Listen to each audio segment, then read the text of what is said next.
Hello, I'm Msgr Jim Lisante. Today on Personally Speaking, we are delighted that our guest is Marie Osmond, author, singer, actress, all around great personality. Stay with us.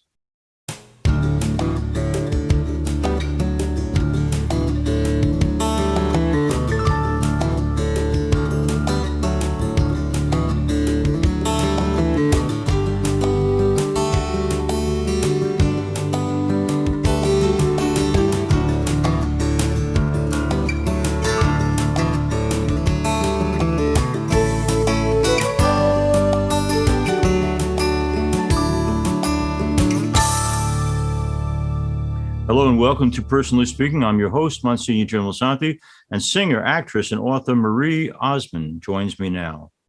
Marie has spent 5 decades in the entertainment business, performing as a singer, television performer, and talk show host, dancer, actor, and author. She became popular as part of the Osmond family, performing on The Andy Williams Show. At the age of 14, her debut single, Paper Roses, reached the #1 spot on 2 Billboard charts. Marie is a multiple gold and platinum selling artist and has written 3 New York Times best-selling books. She co-founded Children's Miracle Network Hospitals, which has raised $7 billion to date. Marie and her brother Donnie ended their 11-year residency at the Flamingo in Las Vegas in 2019. Now she travels around the country with her sellout symphonic shows. Marie Osmond is married to Steve Craig. She's the mother of 8 and the grandmother of 8. She's here with us today to talk about her life, her career, her family, and the faith and the values that are so important to her. Joining me now, I'm pleased to welcome to Personally Speaking, Marie Osmond. We are here with Marie Osmond. We are talking to her on Personally Speaking. Marie, first of all, thanks for coming on our program. And I know you've got coming up a number of concerts. I want to talk about that. One of our former guests was David Archuleta. I'm delighted he's going to be with you at those shows. An earlier guest of ours long ago is deeply connected to the Osmond family. Andy Williams was our guest, and we loved him too. What a great man he was. But before I get into any of that, you are who you are, like all of us, because of the family you come from. So I don't think most of our listeners and watchers will know, but Marie Osmond had come into this world as Olive Marie and then became known as Marie. Tell me about the first Olive. I want to know about the first Olive. What kind of person was she? What was her influence on you? What did the first Olive do right for you? Well, Olive is my mother. Yes. And I am her only daughter. I have 8 brothers. And so I was named Olive Marie. I always went by Marie because she always went by Olive. But I'm named after my mother, who was named after her great aunt, who was an amazing woman. But and then I don't know if you know this, but my son just had his 4th child. He had 3 boys, finally got his little girl, and they named her Olive. All right. So it's rich in family tradition. After grandma. Tell me about your mom and what she did right in raising you. Well, I think the right thing that she did was to marry my father, and the 2 of them became one in purpose to, live a life that was dedicated to God, to teaching us principles of hard work and integrity, values. And for example, I've told this story before, but just to give you an idea of her personality, we were doing the Donnie Marie show, was dubbed into, 17 languages worldwide. They said at that time that on a Friday night, more people would watch our show than the entire run of the blockbuster movie of that time, which was Jaws. Okay. So more people saw us than all of Jaws in one night. And we had a double tape week, and I was super tired, and we worked very hard. And I came home, and Mom, I'm going to bed. I've got to look good in the morning. And I was probably 16, maybe, And she goes, "Well, you haven't done your chores." And I went, like I'm Marie Osmond. Well, that was the wrong thing to say. And she goes, "Really? Okay, well, now you're also beside your chores, you're going to clean all the toilets tonight." Oh, boy. And I went, "What?" And she says, "And if you don't stop, I have more for you." and I thought, what is she? She's terrible. And she goes, "Look, you have to understand that is your job. This is reality. This is real. That can be taken away at any moment." And so she taught me from a very young age what really mattered. Does that make Yeah. sense long term? She's I, just a great lady and lots of fun. She had a great personality, but I'd come home from shows and she'd say, okay, now we're going to learn to make bread. And I'm like, oh my God. And then it'd be like, okay, now we're going to bottle cherries. And I'm like, oh, and now my girls all do it. So it's really fun. Isn't that great? She was, I was going to ask you later on who kept your feet on the ground, but it sounds like Olive was certainly one of the people who always reminded you who you were, where you came from, which is wonderful. Marie, I wanted to ask you, I am old enough, you and I are both creatures of the 1950s, to remember when John Kennedy was elected president. And I'm always intrigued as I look back on that, that it was such a big deal that he was Catholic. Here it was, yeah, I know, right, being Catholic. It was a big deal that he was Catholic. I mentioned that because in 2012, my guy, Mitt Romney, was running. And I remember people saying, can a Mormon really be president? And I thought to myself, God, we're reliving what happened in 1960. As a member of the Church of Latter-day Saints, what do you do with people who act as if it's some kind of a extraordinary thing instead of just another dimension of living faith? Well, one of the things that that I have tried to do is to remove your denomination believes this and you believe that and you believe, and I keep saying, guys, we all believe in the same Bible. We believe in Jesus Christ. We all believe in his atonement, those that are Christian, and we shouldn't nitpick and judge, and we really should love, which is, the most important thing. When we can remove labels, which is sad because I believe there's more labels now than ever. Right. But it's that labeling that separates us. And I don't believe that's God. God wants us, that we're all his children. It's interesting because I have 8 children and some of my children are adopted and I can't remember which ones, but that's great. I think God gave me a really beautiful perspective, because my children couldn't be more different if you tried. Every one of them is different. And as I look at them and the lives that they live and the things that they choose and hold in their hearts, they're all hard workers. They've learned to work hard, but they're all unique. And the other day I was thinking, what a perspective I have. I almost believe that's how Father in heaven believes with us down here on this life. We're not all the same. We're not going to be the same. God doesn't want us to be the same. So he doesn't measure us on the same graph or the same curve. He measures our hearts. I don't want my children to compare themselves to each other. I want them to be the best version of themselves they can be. And the one thing I love about my children is that besides being hardworking kids, man, they love each other. And even their uniqueness and what they value, and they respect that in each other. And I just think that's got to be what God feels about us down here. Quit measuring each other, to a stick or whatever. Just be the best version of you can be. Marie Osmond is our guest. Marie, I was recently counseling a couple who had a child who had announced to them that he was gay. And the mother was wonderful, but the dad was truly on the intolerant side and saying, I'm not sure he's my son anymore if he's not going to be who I thought he was. You've been through that experience and your response was very different from this father's. What do you say to the parent who says, I'm not sure I can ever accept my child as being something I didn't expect him to be? I don't understand that concept. Yeah. Because I think that's more about them than the child. Yes. And to me, that's a little bit of a selfish approach. Instead of saying, what can I be for that child to help them love themselves? Yeah. And to not feel negativity and things like that. It's just, and it's with any child besides being gay. There are many different kinds of children. I love my child. It's kind of like going back to that perspective of God saying that, you're all different. Yeah. I'm not going to love you and I'm not going to love you because of this. I don't understand that. I love all my children. Yeah. And I believe that's what God is too. I'm certain that God, if he wanted to, could have made us all cookie cutter exactly the same. He purposely made us uniquely, wonderfully who we are. And I like that perspective. I want to ask you, because anyone reading a biography about you would know that you have faced some amazingly incredible challenges in life, but you're also a woman of faith. What I'm wondering, Marie, is have there been times when you did just like shake your fist in God's face to say, enough, this is more than I can handle? Like, I think it's okay as a person of faith to have your moments when you've had it with God. Have you gone through those? Oh, I think I would be lying to you if I said I hadn't gone through tough things. Yeah.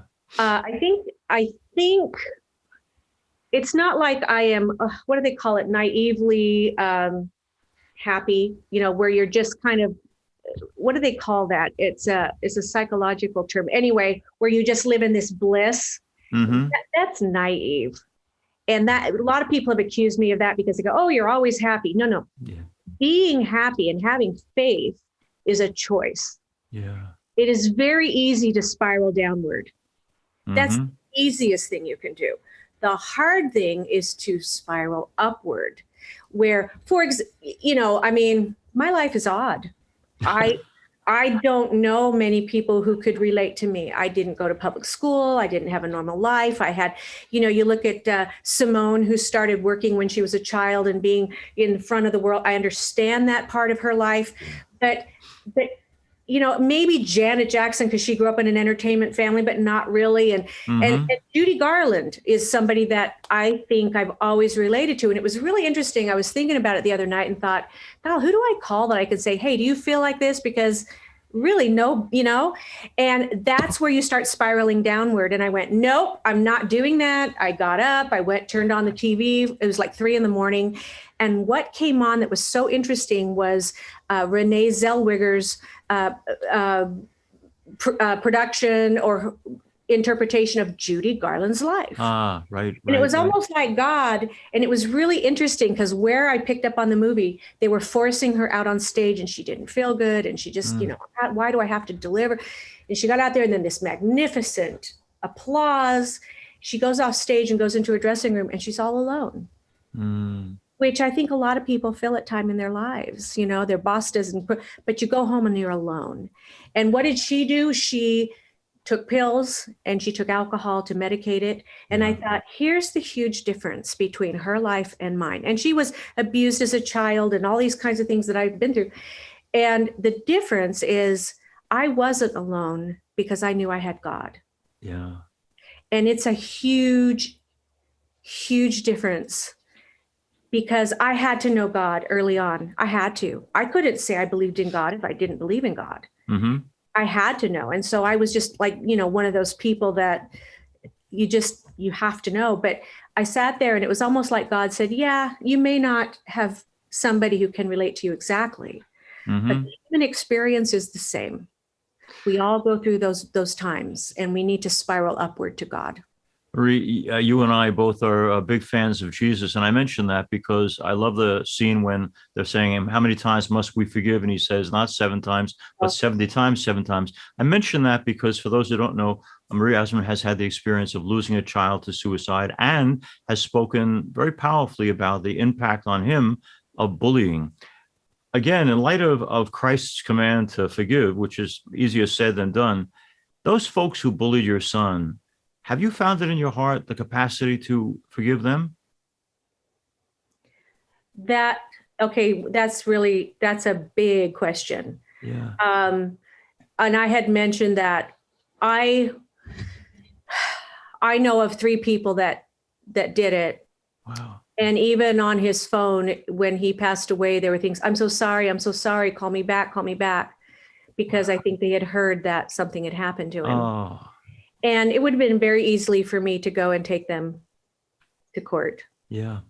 But to me, the greater lesson is for them to let God judge it. Maybe they'll go to him and try to find that peace that only he can give. Mm-hmm. And for me, it took a big burden off my heart of being angry. And anger will kill you. Yeah. Is it easy to let go? Absolutely not. Right. Is it a miracle when it happens? You better believe it. Yeah. And I don't judge. I don't know that I could have done that 30 years ago. Yeah. But that's the beauty of aging, is God gets you down to this point in your life where you're like, what really matters? Right. And I don't want to carry that burden. I don't let anyone create my weather. Only I create my weather with God. Marie Osmond. So I guess, Marie, you just brought up the issue of aging. So I wanted to reach that one. Yesterday, I was 30 years old, and now suddenly I'm in my 60s. I don't know how this happened, Right?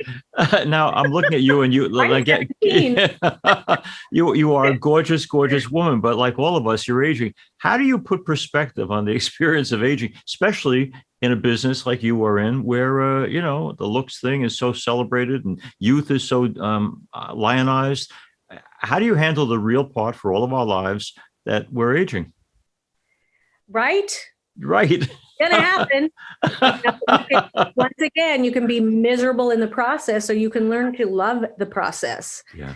And, I believed in taking care of yourself. There's not a thing wrong with that.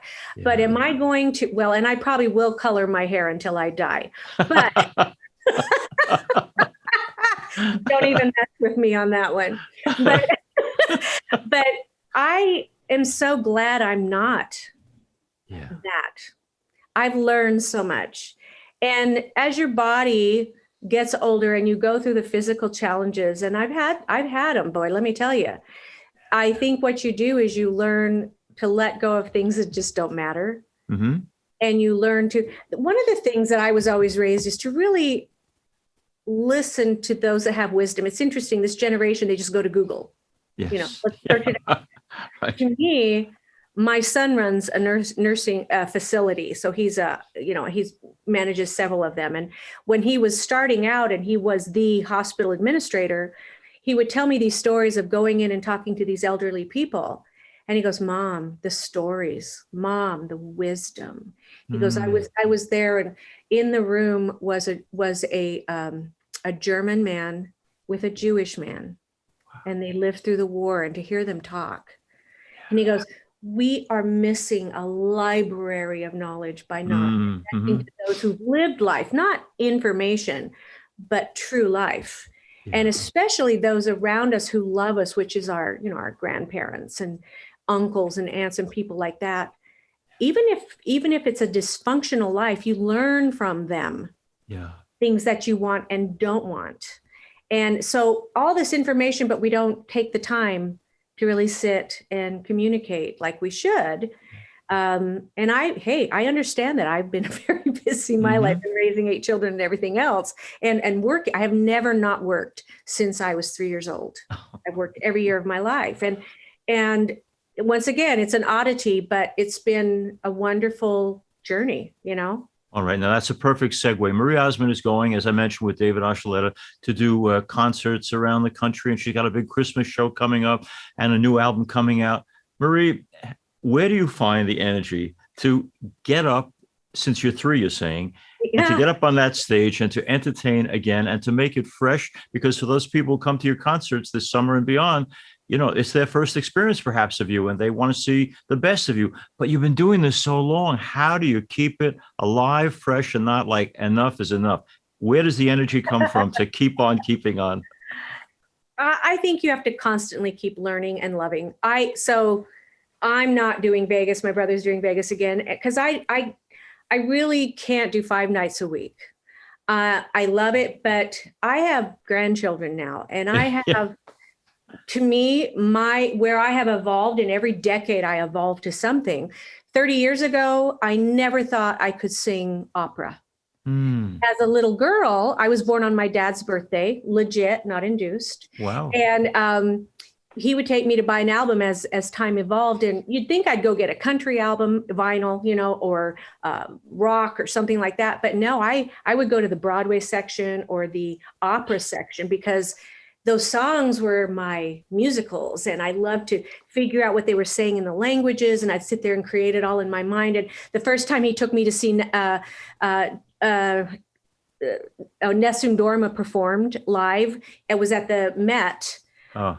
And it was a Zeffirelli production, and I thought I was just going to cry and go to heaven. Right. Long story short, this album is a 17-song album. It's probably my last album. Okay. And I did it all with the Prague Symphony. So when you come to see the show that I'm working weekends, Right. but when you see this show, this is everything I love on stage. Wow. And mostly the people. You'll see it's a very intimate kind of show. I did a second show. You kind of get them ready. I did it in Utah, and because I want Ravinia to be beautiful. And so we did a show prior to, and it was so wonderful to hear the comments afterwards and saying, I didn't know that about you. I had no idea you could do that musically. That's what I want this show to be for people is we're going to celebrate in 1 year, it's 6 decades. And so we're going to celebrate that. Isn't that great? And you'll see, like the first song is Am I the Same Girl? It's a wonderful song, but you'll see me grow up from age 3 to now in screen during that song. That's great. So am I the same girl? Yes, I am.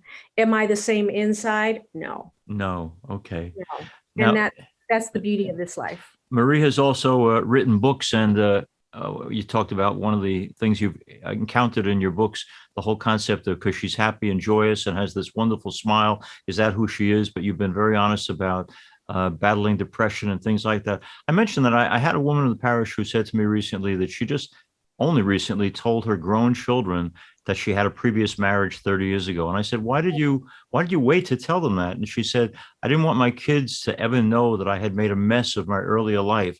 You, Marie, have been right up front with the world, much less your children, in saying, this is what has worked in my life. This is what has not. That radical honesty, where does it come from in you?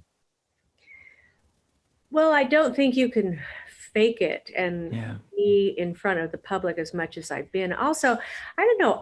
It's an interesting question. And I have said before, maybe it's because I never had a sister. I love sharing and I love helping. Just to give you an idea, when I had postpartum depression, nobody spoke about that. Yeah. You talk about the shame in that was huge. My mother called me when I had driven. I was in a no-tell motel and she found me via my credit card. And she said, I'm going to tell you something that I've never told anyone. When I had Jimmy, she said, I got in a car and I drove up the coast of California. You were 3 years old. What do you remember? Wow. I did the exact same thing. And so, but she was so ashamed to tell people because she had 9 children. Marie, do you talk still with your mom and dad in heaven? Oh, yeah. I feel them all the time. Good. I feel my son all the time. A lot of times people will say they'll immediately go to the tears. And I understand that. There are moments where it's like the day it happened. And I have found peace in knowing that periodically I feel him. Yeah. I wish sometimes that he would have the experiences that my other children are having in this life. But if you go there, you spiral downward. Instead, I'm grateful for a loving God that lets me know he's okay. Wow. And I take those moments with joy instead of crying and like, oh, why me? Why not me? Yeah. Why not me? If I can handle it, God knows he'll give me more things so that he can teach me of godly love. Yeah. And it doesn't come from joy. The joy comes from the sorrow. It's learning to understand what it all brings to your soul, if that makes sense. It makes perfect sense. Marie Osmond, you are a gift and you're a grace. And I'm so grateful that you talk with us and you call it like it is. Just for our listeners and watchers around the world who are interested, tell me, how do they find out more about the concerts and the album and everything good that you're doing with yourself? Well, the album, because vinyl has become like the... So the album had to be postponed. We will start to release 4 songs from it, and then they'll be able to pre-buy it, and it should be out by late fall. But it's really fun. It's not just opera. I mean, there's Great American Songbook, and every song I chose with a purpose and a reason behind it. For example, I do Climb Every Mountain. I did Sound of Music for Rodgers and Hammerstein. I was kind of their girl in King and I in those shows. Right. And I learned to sing legit music and then legit soprano. Mm-hmm. And I mean, I'm a worker. I keep trying to learn things. I'm crazy. But but during that, I was so excited to do Sound of Music because I love that song. It's one of my favorite. And then I realized once we got there that she never sings that song. That's not a Maria Right. song. That's right. So I recorded it, and it's beautiful with a symphony. It's and you'll see in the show that I'll do many different styles of music. I'm one of those crazy, diverse entertainers that can sing everything from jazz to a aria. Mhm. And you'll see in the show why we do it, and I'll explain all the reasons. And it's a very unique show. And after all the years of working, it's something that I'm super happy to do every night. I love doing this show. Folks want to go onto your website. The website is called? Just go to Marie Osmond, all my social media. Good. Whether you're Listen. Twitter, whether you're Instagram, whether you're Facebook, whatever. I told you before that you talk in a way that reveals a commitment to radical honesty and sensitivity. And I'm so grateful that you shared that again with us on Personally Speaking. You're the best. Thank you so much, Marie. No, I'll tell you, but just really quick, I don't know if they've told you the times, but it's for the Ravinia to be there with that symphony is Okay. like the dream of my life. Wow. This is going to be a night. This is going to be a very special night. We're going to have a really good time. And I'm so grateful to talk to you. You exude this beautiful peace from your soul. And you can tell people that really love and want to give back. Look what you do here, trying to share joy and hope. This life is about giving hope. And you are the embodiment of that. You are the embodiment of that. No, I was just going to say you are. Marie, thank you so much. As we end today's program, I want to thank you all for being with us. If you have any questions or comments, you can reach me at personallyspeakingpodcast@gmail.com. To go see past episodes of our show, go to YouTube and search under Personally Speaking with Msgr Jim Lisante. And don't forget to click like and subscribe. Personally Speaking is also available as a podcast on personallyspeakingpodcast.buzzsprout.com. Or for past shows, go to www.closeencountertv.com. Click on the radio button at the top of the page. You can also get our shows at www.ollmp.org. And also get a weekly homily from Msgr Jim. Personally Speaking is also on Facebook at Personally Speaking with Msgr Jim Lisante. And we're also now on Instagram at Personally Speaking Podcast. Personally Speaking is made possible because of the support of so many of you. Thank you for your help and support. I'm privileged to serve as host and executive producer of Personally Speaking. Our producer is Lisa Jandovitz. Thanks so much for joining us. We'll be with you again next time on Personally Speaking.